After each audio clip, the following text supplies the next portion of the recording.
going on, everybody? The Agent and the Fad podcast. We are back, 2023, first episode 1 of the new year. I'm Chris Leible. I'm the agent. That's my buddy Lu Columna. He's the fan. Lou, what's happening? How are you?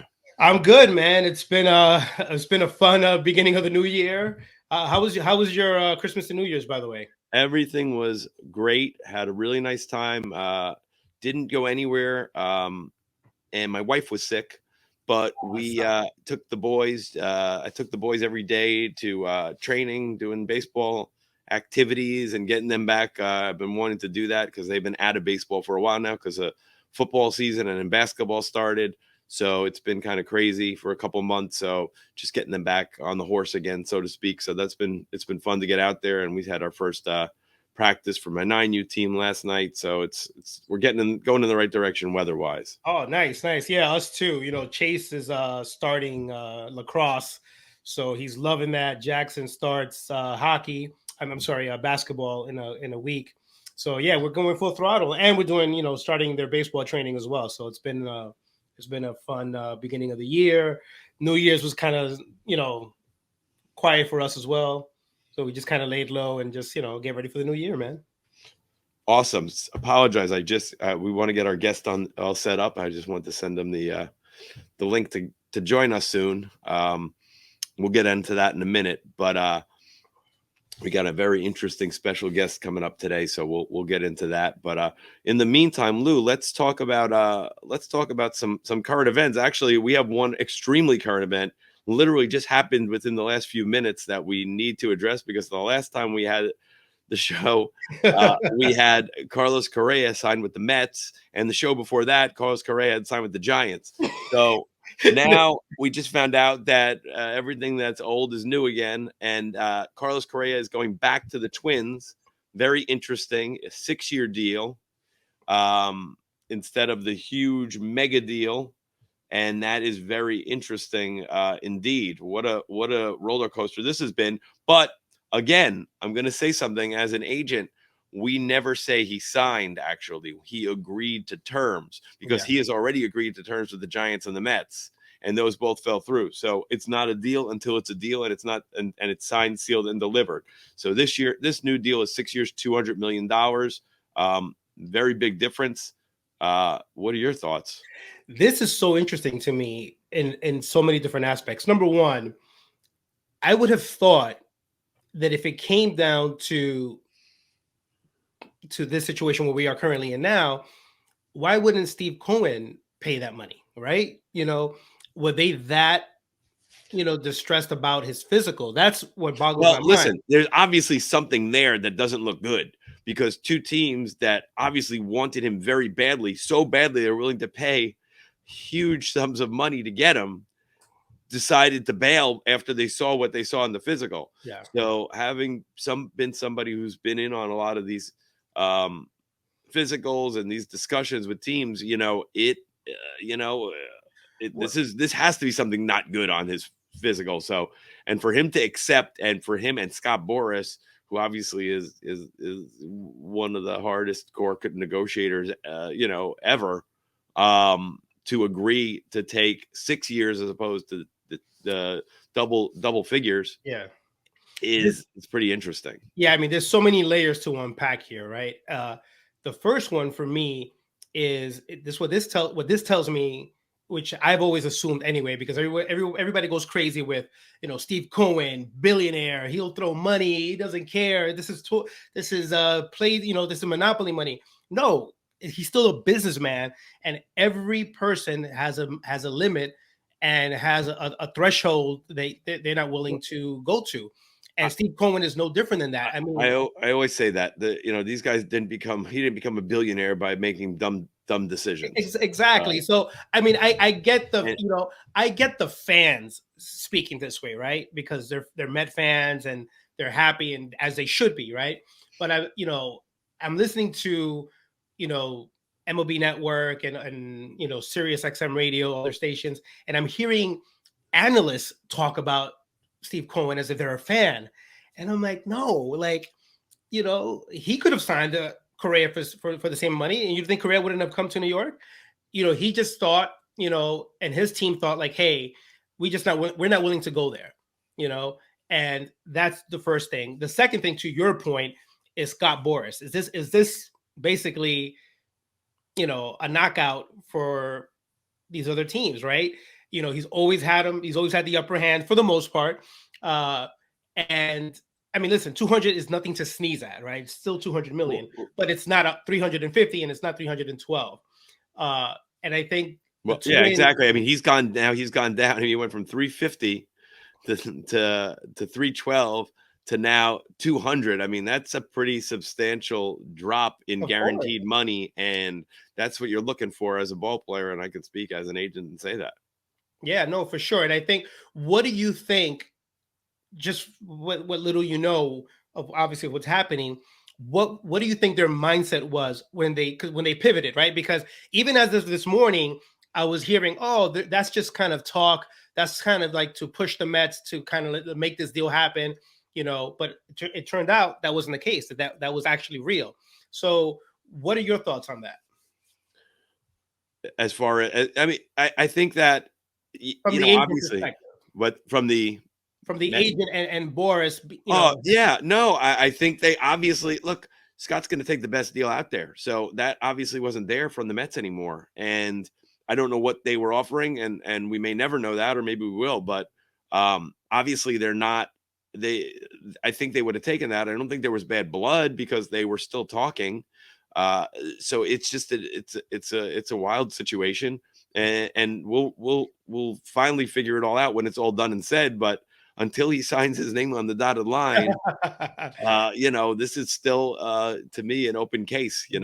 That is going to be one of the most interesting press conferences ever, because I mean it's just remarkable. I've never seen something like this. It'll be interesting to see what the Mets say. Obviously, the Giants.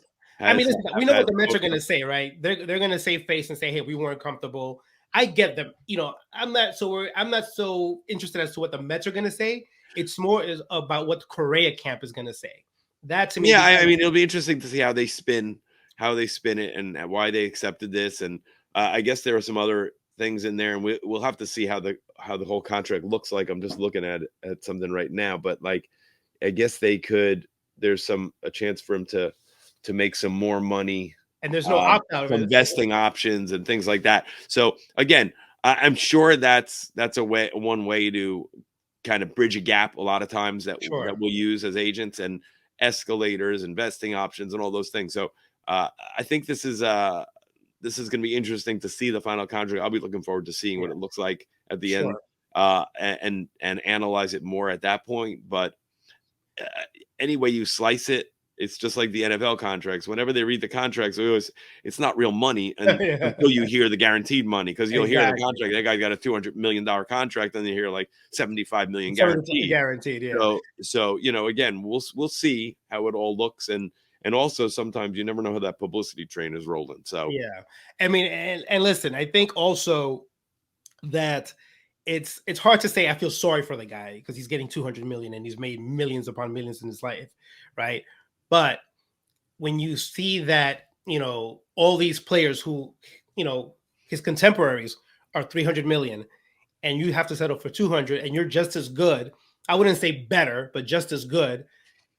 It has to be, well, yeah, but look, at the end of the day, listen, nobody's crying for him. Nobody's crying for him. Yes, but he's taking less years. Okay, so he's 27 years old. So if this guy stays healthy, performs, does what the Twins are hoping he'll do, assuming he officially, he makes it official with the Twins, he'll still have a chance to make some more money at the end, and maybe he'll get close to there, depending on what his production looks like and where the game is and all those things. So there'll be a lot of other factors, and we'll see all those vesting options. So we'll just have to see how it all plays out.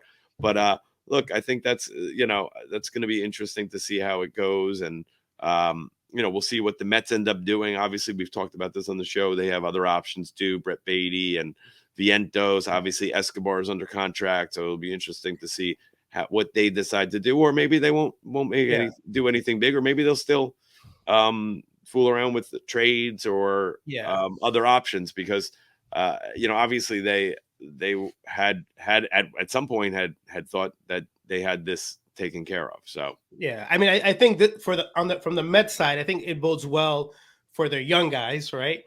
I don't yeah, think I think it's look at I think he was a luxury that they didn't need but was nice to have type of thing. And I I think agree. I mean I thought both young guys look like good looking young players. And we've talked about this. Beatty and Vientos both are good looking young players who I think have a future, a good future in the major league. So we'll see how those two play out. And Escobar, obviously a For veteran sure. guy who's a good locker room presence and Yeah, all those things. Is I think Correa. I think these guys, potentially Beatty and Vientos, and Escobar, they're going to give you close to, if not similar production during the season than Correa. So that you're not going to miss Correa during the season, right? Well, we'll His see. bread Look and at the butter guy's a is, veteran, a yeah. great ball player, I'm saying, and like, I you're know he's got the postseason track record. Well, but you're paying these guys. My point is, like, and I heard this before. The Mets season doesn't start in April; it starts in October, right? So, true. you're going to have a good year. The Mets are going to have a great year, and they're going to have great production. You are not completely, obviously, but part of the big reason you wanted Correa was his postseason pedigree, right? So that's going to be interesting to see. Are you going to miss him in the postseason? You're not going to miss him in the regular season. Are you going to miss him in the postseason, having that bat to extend the lineup and have it be a superstar bat during the playoffs? Yeah, no question. No question. So we'll see what happens. But let's move on to another subject. Obviously, the one that's dominated the news over the past uh, over the past week is the situation in the NFL. Uh, Damar Hamlin, obviously, really scary incident Very. on the field. We'd be remiss not to talk about it. Obviously, it's been spoken about quite a bit, pretty much everywhere, but very scary for a number of reasons. But looks like it's going to have a happy ending, and we're all thankful for that. But to see that happen in front of everybody's eyes and a national TV audience with one game going on and everybody focused on it because it was the biggest game of the year was just a crazy situation and very scary. And seeing the outpouring of love and support The was support has been real. amazing. Yeah, it's and especially in the world we live in now, where it seems like everybody's at everybody's throats at all times. To see everybody come together finally for once, it's sad that it takes a tragedy to do it. The last big one was probably 9/11, but it was nice to see everybody, whether it Yes. doesn't matter what you do or what team you root for, or if you're a Democrat or Republican, or where you stood on any issues, on COVID or any of these things. None of that mattered to anybody. We all just wanted Damar to get better, and thank God he did. And so that's a great thing. But for people like us who have young kids who play sports, scary. I know my kids both play football. To see a pretty innocuous play, a play you'll see Yeah. many times in every game, for it to happen, just a very rare incident.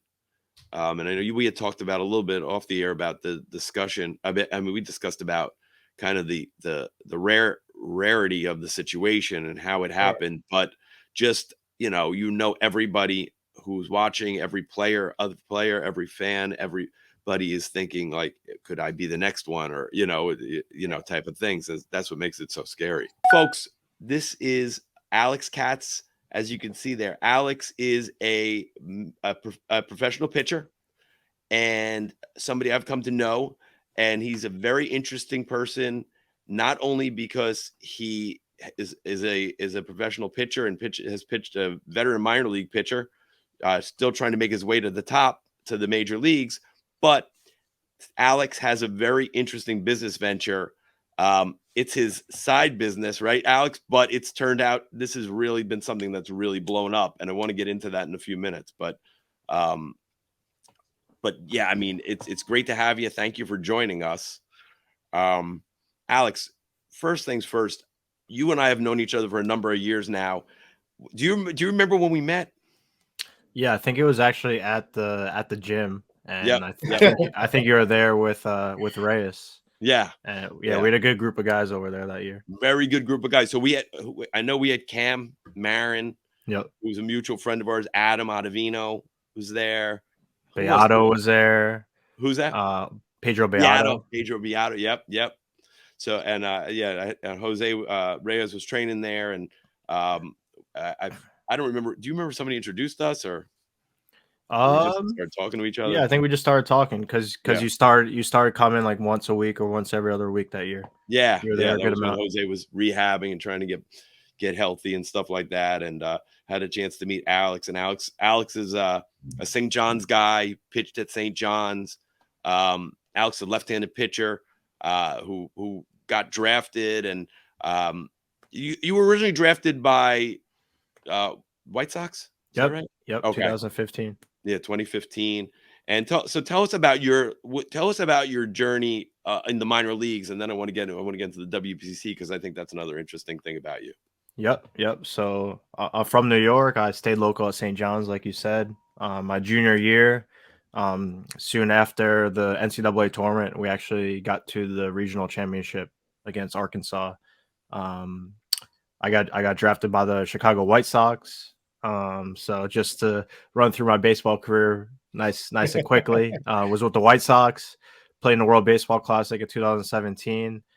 Pitched well in that and got on the Baltimore Orioles radar and got traded just a couple weeks later.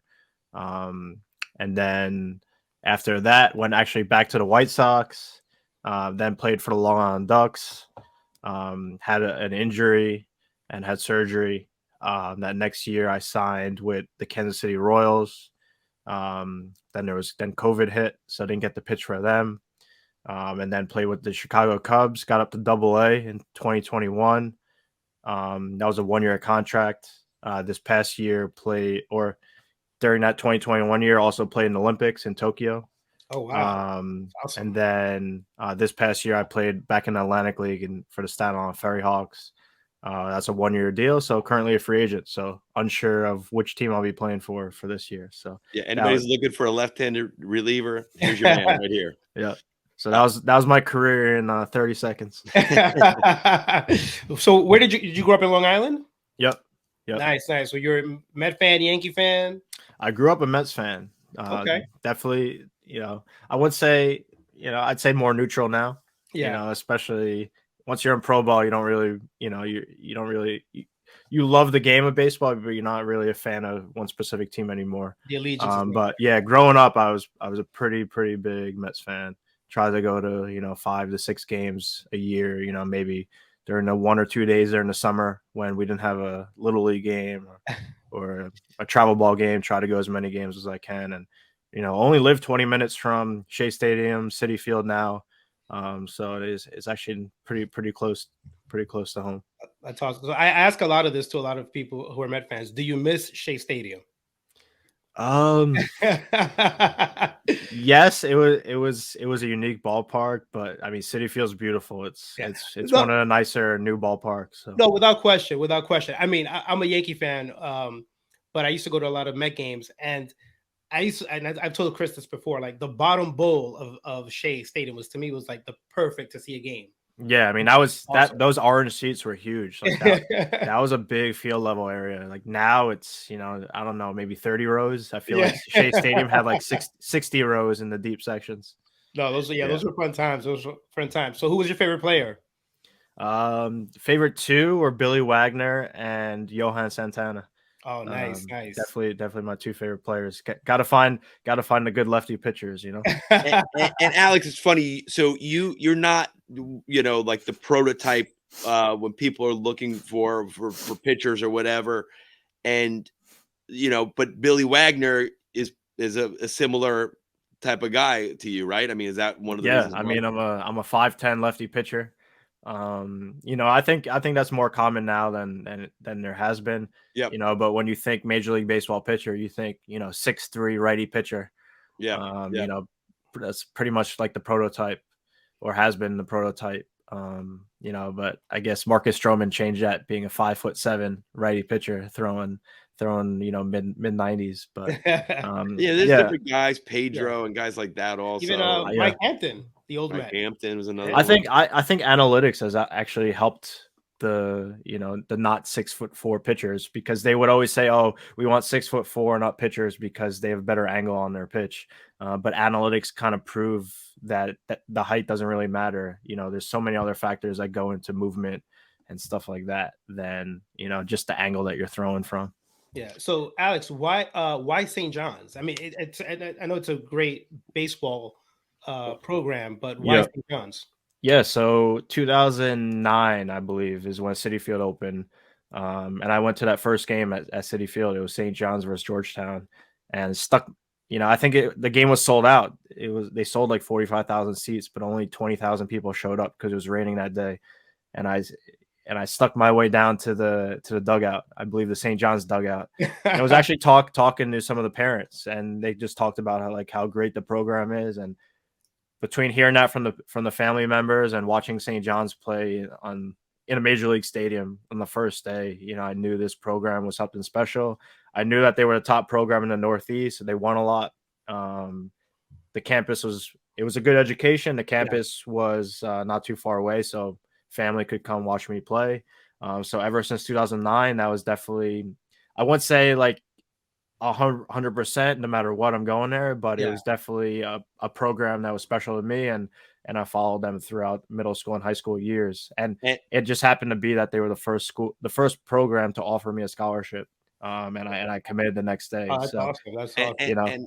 And Alex, I mean, the other thing you didn't say that should be said is that they get guys drafted. I mean, not every school gets guys. They always get guys drafted. And I know obviously you're close with them, but Mike Hampton is awesome. I mean, he's a great coach and he's a great guy. And he's done a really good job since taking over, just keeping the train rolling, because it's a great program, like you said. Wow. Yeah, no, 100%. And those years when I was in middle school and high school, saw plenty of players come out, like you said, especially in the 40 round. To back then it was like 50, 55, 60 rounds. Sometimes St. John's would get 6 to 10 guys drafted a year. So how, that definitely sticks out. Younger players definitely notice that. When did you know? At what point in your high school career did you know, like, oh, hey, this could be something? Like, people are looking at me. Yeah, that's a good question. My whole life, I always knew I had something special. I obviously being a lefty pitcher in general, but I always had one of the better arms, even through Little League. But that didn't really mean anything. In Little League, I was all over the place, but I was successful just because I could blow a fastball by guys all the time. But not till it's tricky, because that's a tricky question, because sophomore year of high school, I remember doing winter workouts, right? All the travel teams have winter workouts. And one of the travel coaches knew that I wanted to go to St. John's, and he said, yeah, don't even look at them. They only take 6'4" pitchers. Right. So I was so confused at that point. I was so confused because, like, that's the first time I ever heard something like that. Yeah. I don't think St. John's really. So you never looked at the fact that you weren't the tallest guy as something that would hold you back. Yeah, but here's the thing. I was never the shortest guy on my team, but I was never the tallest either, right? Like, I'm not like a midget. 5'10", I would say 5'10" is not short, 5'10", like, it's like average height, right? So there's always players on my team who are a little bit shorter. There's always players who are a little bit taller, right? So that makes sense. If I wasn't a stupid kid. So when I heard that, it was disappointing. But then I realized, like, hey, if I'm throwing like 90, 93, 94, and I'm a lefty, are they really not going to take me because I'm an inch or two shorter than what they want? So, I kind of thought past that pretty quickly. And then not too long after, maybe my junior year, at that same facility, Queens College was there, and I think I was playing first base, and they just saw me throw to third base.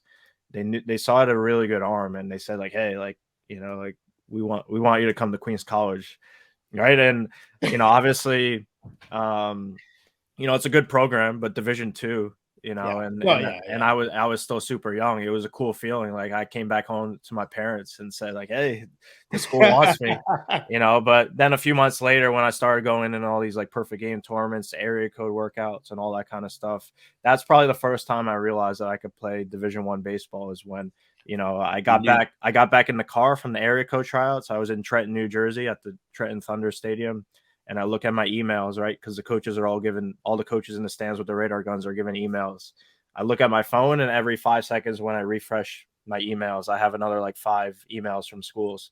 So that was really the first moment where I realized I could play Division I baseball. And how old were you when this happened? What was your like? This was like May of junior year, right? Okay. And then it was June of junior year when I committed to St. John's. So that all happened pretty quickly. Wow. Right. Yeah. Between like right, because there's not really recruiting going on during the high school season, right? Because, you know, let's just say St. John's, for example, they're not going to be recruiting me in April and May, right? Because they're focused on their season. So I guess what the second the college season ends is when that recruiting really goes into full effect, and they move pretty quickly because they know in these perfect game tournaments there's 50, 100 coaches there, so they need to move pretty quickly. So as soon as my high school season ended, the college season ended, I played in a few tournaments, area code workouts.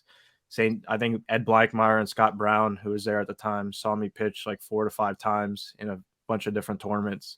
And then they invited me to have a visit on campus, because back then, I don't know if it still is, but they couldn't offer you a scholarship unless it was on campus. A lot more rules back then than there are now. Yeah. And they were the first school I got an offer from. I actually had one other visit. Like 3 days prior, I went on a visit at Stony Brook. But they were playing a little bit slower of a game. St. John's was moving a lot faster. Stony Brook didn't actually offer me a scholarship that day on the spot. They just said they were interested, meaning they probably wouldn't have gone back to me till maybe a week or two later with a scholarship offer. But, you know, because of that, St. John's was the first offer I got, and I, you know, and I knew I didn't want to lose that offer. I committed the next day. Yeah, I don't blame you. When you get the offer, you know, it's you know they want you, as opposed to, hey, yeah, let's keep talking or whatever, you know, whatever some of the schools will say. Alex, did any pro teams on you when you were in high school? Or Yeah. So the funny thing is that the first day that I realized I could play Division I baseball is also the first day that I became on the radar of the pro teams. At that point, really, Caesar Prescott and the Yankees were the only team that knew about me, because during those winter workouts, Caesar also saw me throwing balls down to third base from first base and said, "Hell, you know, this lefty has a really good arm." Caesar actually never seen me pitch at that point and invited me to the area code workouts. So at the area code workouts, I was throwing like 90, 91, 92, and there were like 200 college coaches, and all 30 teams were in the stands. So mixed in with some of those college emails were some questionnaires as well. So that's when I became on the radar for those teams. Caesar was like there was like 30 Caesars. I'm convinced every game I would go to, he would be there somehow. I don't know how. Yeah. And he wasn't a young guy back then either. The best, great man, very good guy, and he knew every single player in the Northeast. He did, whether you were a prospect or not. No, exactly, and he knew, and he would give you a honest, but he was very, he had a good eye for it, and he also had that gift where he knew how to talk to people and was very nice, and just he's a special guy for sure. Absolutely. For sure. So, Alex, one thing you talked about, and you did it in passing, but I think this is very interesting for me. So you played in the WBC and you played in the Olympics. I know the story behind it, but talk about that because I think people would be interested to know about this one.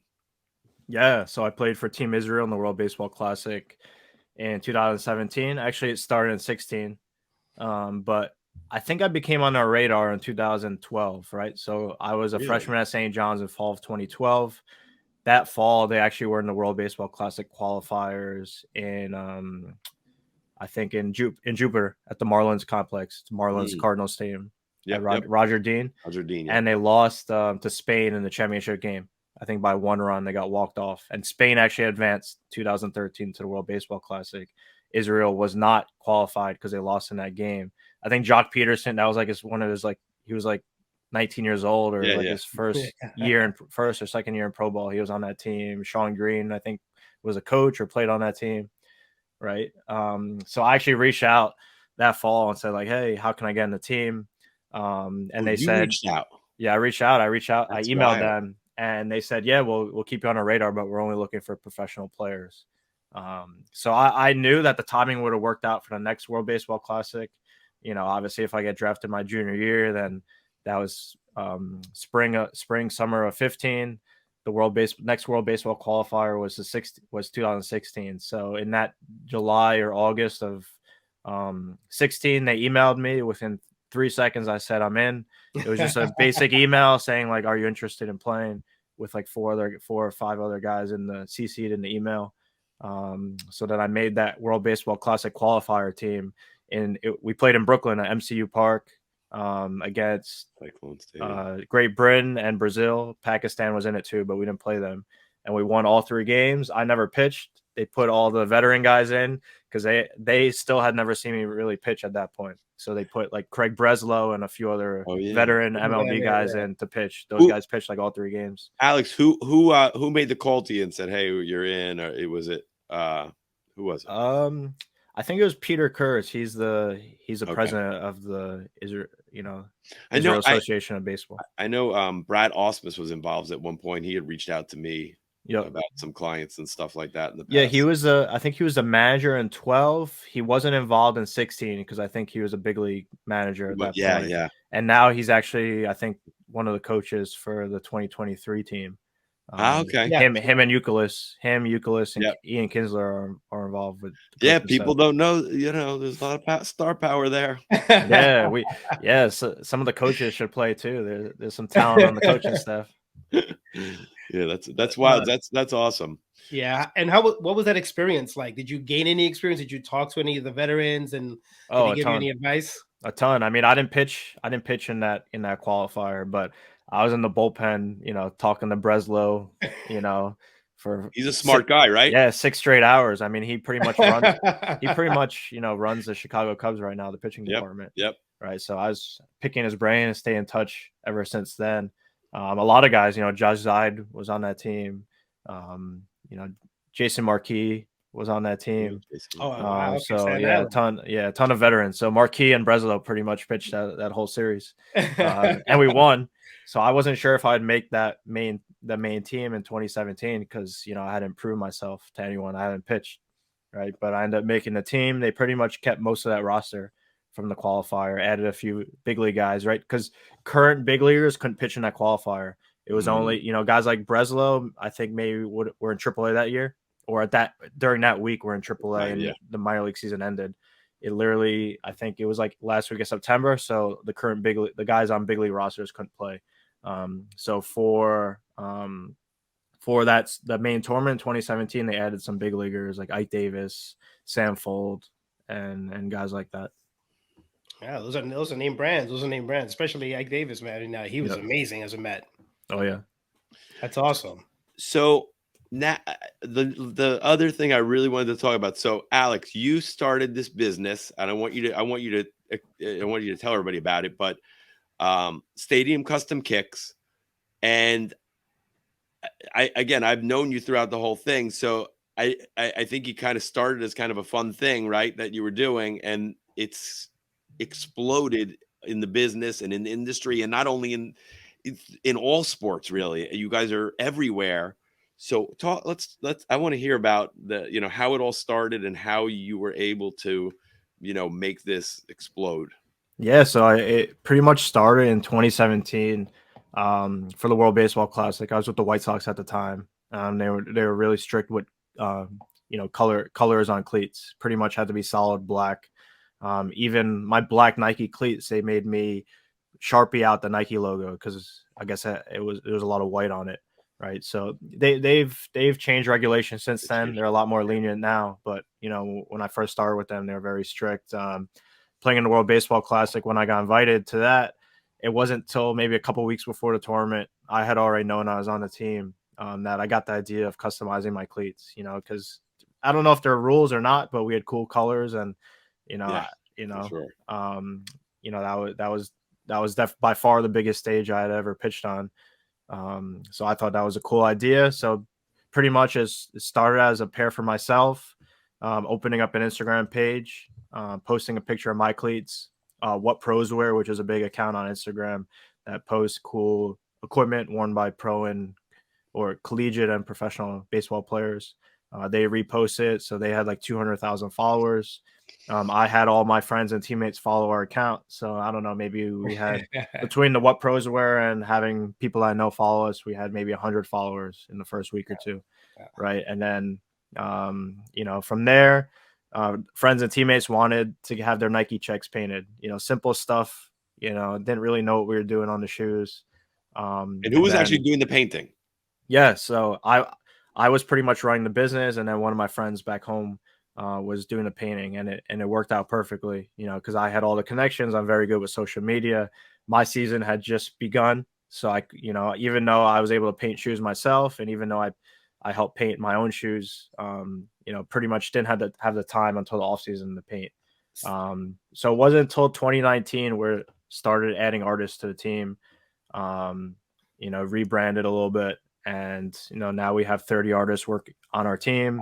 We have 43 people in total working for the company. So it's grown a good amount since then. And it's been a blast. I mean, opens a lot of doors, right? Yeah. Between playing baseball and running a business, I have no free time, but if you do what you love, there's really no complaints. And for sure. Alex, what is that process like, by the way? Like, yeah, so in the beginning to it's there.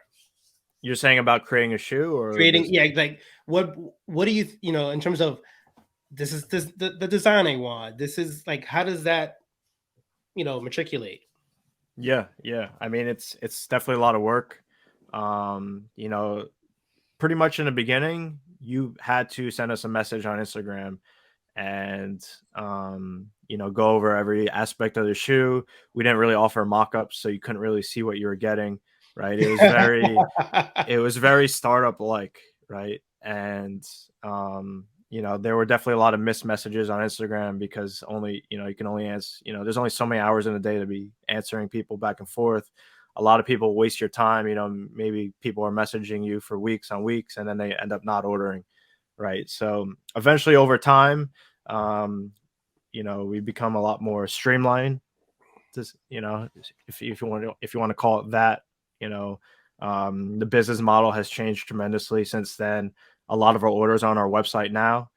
So people could just click and order designs on our site. We don't have to be communicating with a million people every day, right? So we'll get random orders at 11 o'clock at night from Japan or from a little kid in California, right? So just random people not messaging us to order on our website, but we still offer creating your own design where people could send in a shoe or have us supply the shoe and pretty much can create any design imaginable. Some people like just changing the color, like we call it a color swap.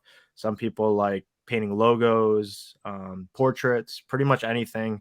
It doesn't have to be flashy, right? You might think customizing shoes or cleats, like it's all flashy people that want it.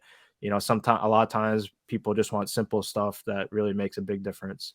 But we also offer mock-ups now, which is super important because now the customer is not getting a surprise. Yeah. They can see exactly what they're going to get before it's painted. And our artists are super, super talented and they're able to replicate the mock-up 100%. It look exactly like the mock-up once it's completed, which is really cool.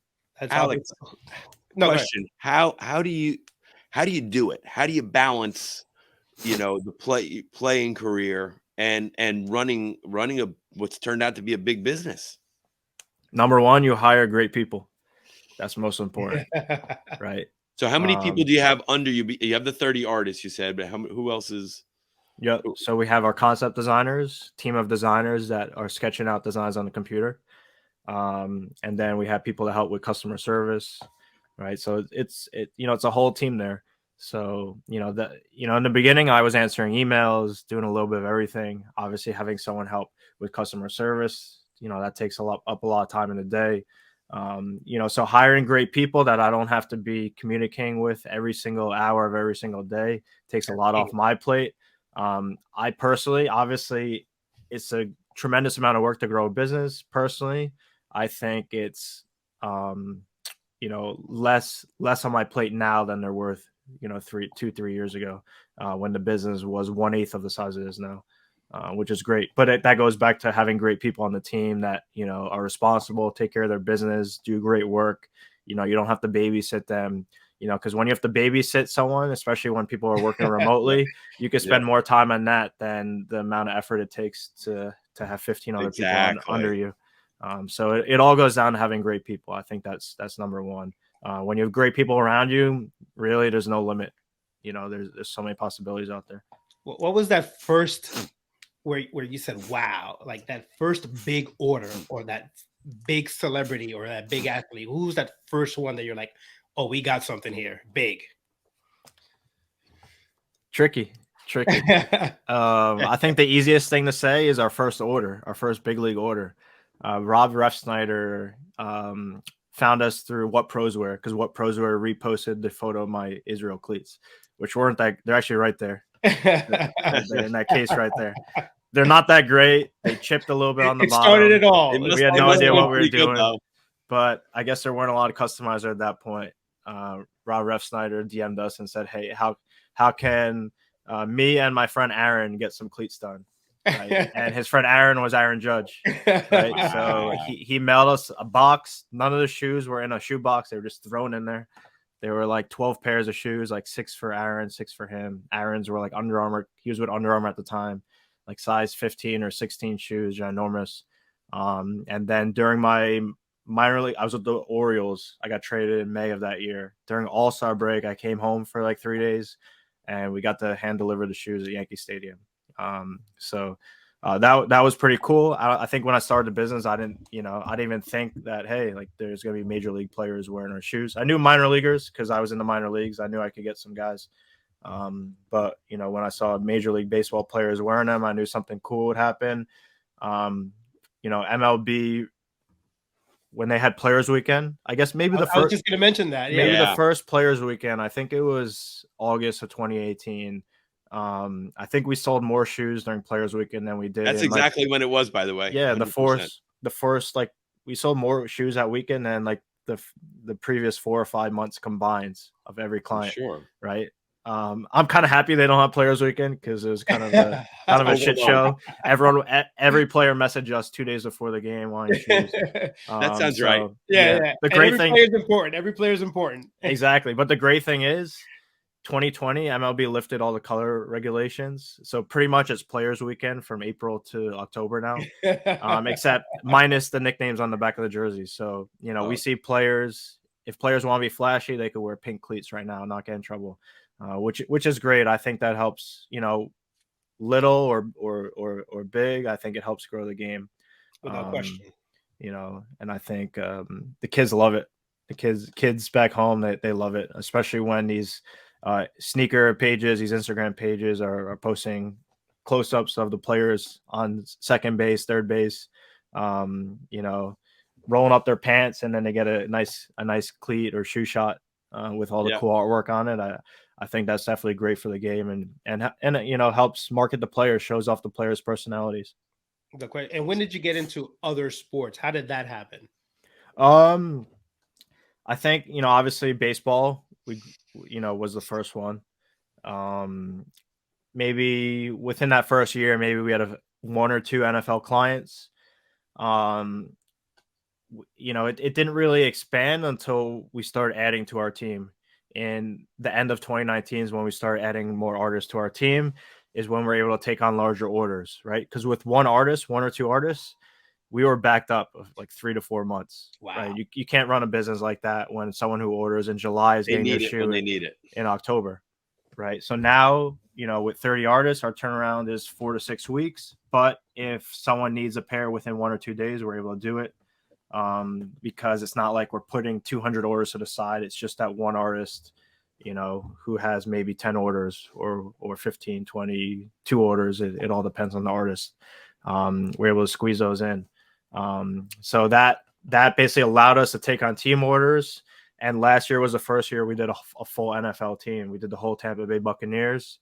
And then this year we did 4 NFL teams with the Buffalo Bills, Minnesota Vikings, Dallas Cowboys, and Tampa Bay Buccaneers.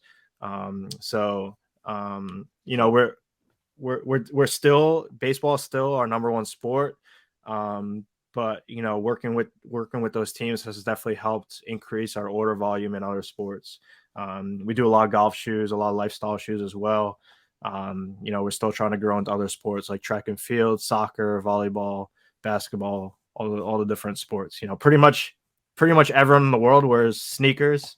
And in every country in the world, there's sports being played, and they're wearing sneakers, cleats, different kinds of footwear. So there's so many. That's the exciting thing about our business. There's so many markets that we haven't even hit yet, and you know, hopefully get there at some point. No, you will. I mean, it's Alex, you feel the clientele? Is it they keep coming back for more? Is it? I mean, obviously it's growing, but I mean, you know, the same people come back over and over. Once you go custom, you can't go back. I mean, I'll never wear a stock baseball cleat ever again. It makes you sense. know, even if you just put your team logo on it, like how cool is that? Everyone's going to be asking where you got that. You know, I remember when I was playing and Nike ID came out, where you could actually start, you know, doing colorways and putting initials on. It wasn't a big thing. It wasn't like what you're doing now, obviously, but I was in love with it. I couldn't just wear regular cleats while everybody else on the team was wearing. I was looking at my like my photo album from like 10 years ago, and I have like 50 different mock-ups or sketches from Nike ID that I saved, right? Because a lot of times, you know, if you don't buy it right away, you could download the file, and it'll show the picture, and on the side it'll say which panel is which color. It'll say like tongue blue, laces blue, right? So you could go back and remember and order it if you wanted to. So I had a million different designs. So I think the same way. That's so funny. I guess it's in my DNA, but you know, that it's definitely cool to create your own designs on the computer. Absolutely. So, Alex, now that you've done this, what's the next step for you in terms in this field? The next step is just to keep expanding and, you know, growing the company and increasing our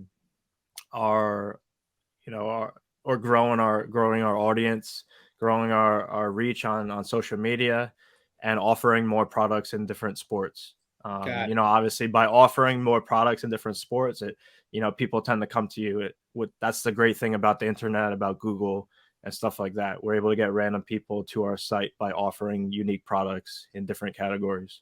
Right. So if we start offering more basketball shoes, more golf shoes, there's most likely going to be more golfers or golf fans or, you know, golfers. Are you going to venture to like hats and shirts, or? I think mostly footwear. I think the market is big enough in footwear to be focused on that. We also have like a small sector of our business that does equipment. We'll do custom painted bats, helmets. Oh, wow. Okay. You know, headphones, different kinds of stuff like that. But, you know, obviously Kicks is in our name, so that's going to be our main focus. Hey, any of our audience, Alex, wants to find it, best way to best way is our website, stadiumcustomkicks.com, or Instagram is just at stadiumcustomkicks. But the website has the most info on it. You know, all the articles that we've been publishing, media, the products we offer, and then how to create your own design. That's all on the website. Awesome. Alex, I want to thank you so much for coming on. This was fantastic. I think it's very interesting for the audience to hear this. Obviously, like I said, I wanted you and I have been talking off air. Just I wanted to get you on here because I feel like you're such an interesting person with all the things you got going on, and you're humble and you know, you've always been a good guy. So I just, you know, like I said, I'm glad you were able to join us and share your story. I think it's great to hear. Absolutely. I appreciate it. All right. Well, Alex is a great guy, and what an interesting story. And it's just nice for good things to happen to good people. So I'm really happy for him. And again, he's still plugging away. And if anybody's watching this is looking for a left-handed relief pitcher, shot, man, he's a good one. He can get it done, and you know, he's just I know an agent, by the way, that can probably help out with that. I don't know, but listen, he's a great guy, and I think it also teaches young kids entrepreneurship, right? Like, Mm-hmm. hey, you know what? I can play baseball, but I can still do this. Yep. To me, that was He really took the ball and ran with it, and without whenever question. his career is over, he'll be able to, you know, come back to this and focus on that full time. And what a cool thing, and what a cool guy. So it's great to have him, and um, you know, it's a great story, and like you said, it's a good thing for, I think, the young fans, and just also to hear his story. And he, you know, he's still out there working hard and trying to get to the major leagues, and you know, I'm not putting anything past him, because he's a good one. Yeah, and you have that kind of determination to do what you're doing Yeah, and to fight through all of that, then you know what? I don't put anything past him. He's a great guy, great guest, by the way, great guest. yeah, for sure. So anyway, I think that wraps it up for today, Lou. Thank our guest Alex Katz for coming on and joining us and sharing his story, and thank everybody who's watched and Yep. listened. And we'll And be back very soon. we'll We be got back. some big things coming this year, so hang Yeah, with us. we'll be back very soon. But by our next podcast, Correa will be signing with the Brewers, and so He'll be down to 83 million. down to 83 million. All right, everybody. Thanks for joining. We'll see you soon. All right, man. Take care, guys.